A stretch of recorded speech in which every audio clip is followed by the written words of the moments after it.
Hello friend, जय जगन्नाथ। समस्ते केमिति अच्छंती? आशा करुँची आपण समस्ते बहुत भलरे थिबे। आमे वेलकम करिया हमर गोटे न्यू फ्रेश ब्लॉग को। आ डेरी करबानी, चलंतु देखिबा ब्लॉग टी कोन हो। मॉर्निंग 6 o'clock हेची। 6 o'clock रु खरा पूरा हे जाउची। खरा पूरा एबे हे गलानी। एबे चलंतु डेरी करियानी। मो गाड़ीटा बाहर करिया गैरेज रु। बर्तमान गाड़ी टी को बाहर करी सारिची। एबे हमर पुसी डाकिलानी। आम पुसी बिल्ली ताको खाइबा को दाव पड़िबो। आस आस आस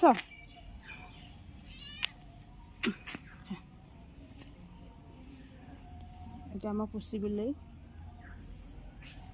एटा ए सब बेले सकाळु सकाळु मते डाके लंच पई। एबेटू सब पनीपरिया काटी दबा काहेकि ना मॉर्निंग ड्यूटी रहउची। आउ सेते बेलको कलम शाग करा चलीची। मुझे काटुची तापर ताकू भाजीबी।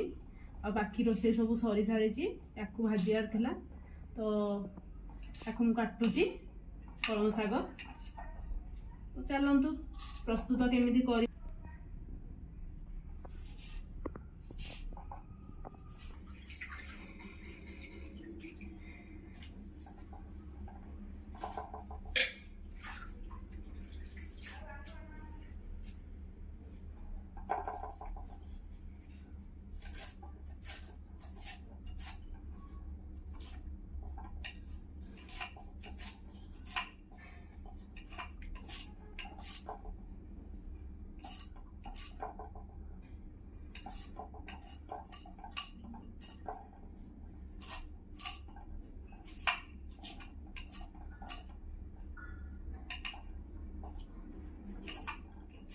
चलतु मुझे कलम शाग कर सारी आपन को निहाती देखी।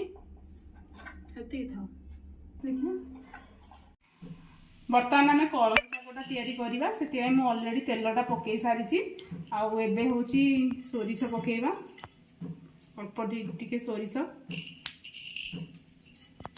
पकई सारा पर पियाज टे पकईदबा।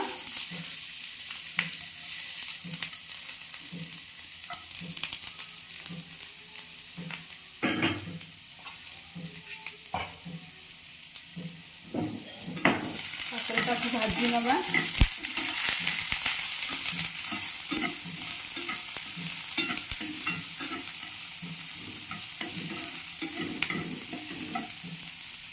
रसुण टिके पकईदबा। रसुण पकईदबा कटा रसुण टिके।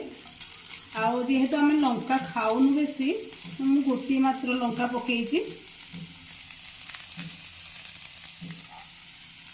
भाजी नवा भलरे भाजी दबा। टिके लाल लाल देखागला पर जाइकी शागटी को पकेइबा। तो गैस टी आम मीडियम फ्लेम रे देकी ताको भाजीबा। वर्तमान आम कलम शागटी को पकेइबा काहेकि ना पियाज और रसुण भल भाव में हो सारी लाल लाल हो सारी।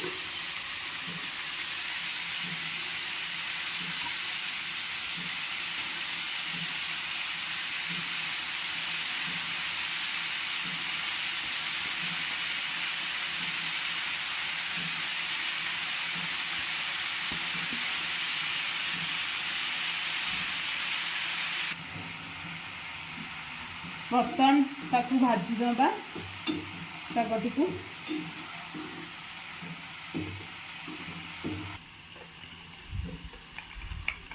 आमे स्वाद अनुसार टिके लुण पकई नबा।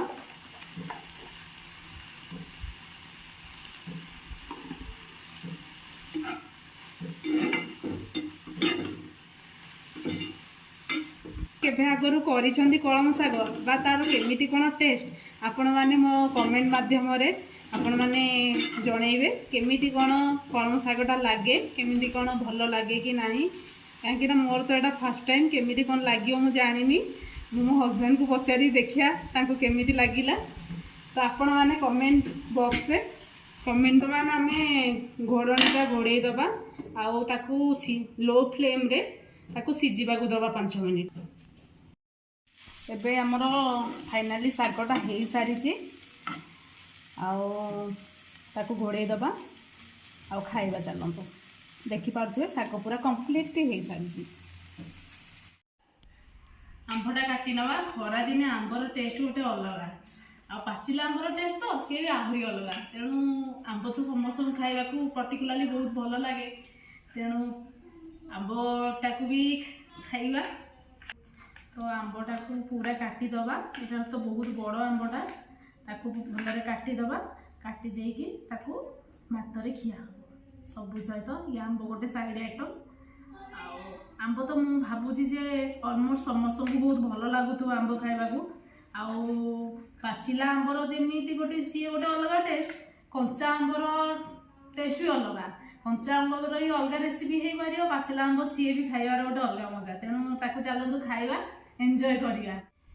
ରୋଷେଇ ଫାଇନାଲି ସବୁ ସରିଗଲା। ଏବେ ଆଜି ଆମେ ଯେହେତୁ ଖରା ଦିନ ଆଉ ଗରମ ଖାଇବାକୁ ଦିପହରେ ଏତେଟା ଇଚ୍ଛା ହେଉନି, ତ ପଖାଳ କରି ଖାଇବା।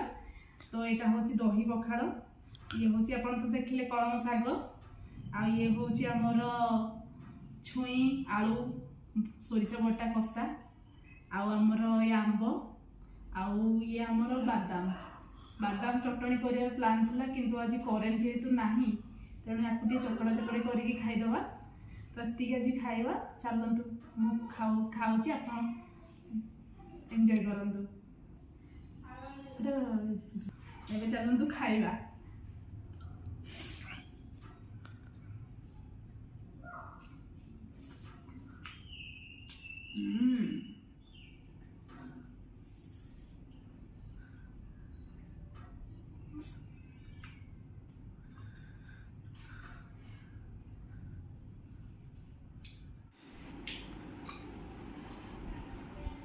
ବଢ଼ିଆ ଲାଗୁଛି, ଟେଷ୍ଟି। ଆପଣମାନେ ବି ଖାଆନ୍ତୁ ପଖାଳ ଭାତ, ଏନ୍ଜୟ କରନ୍ତୁ।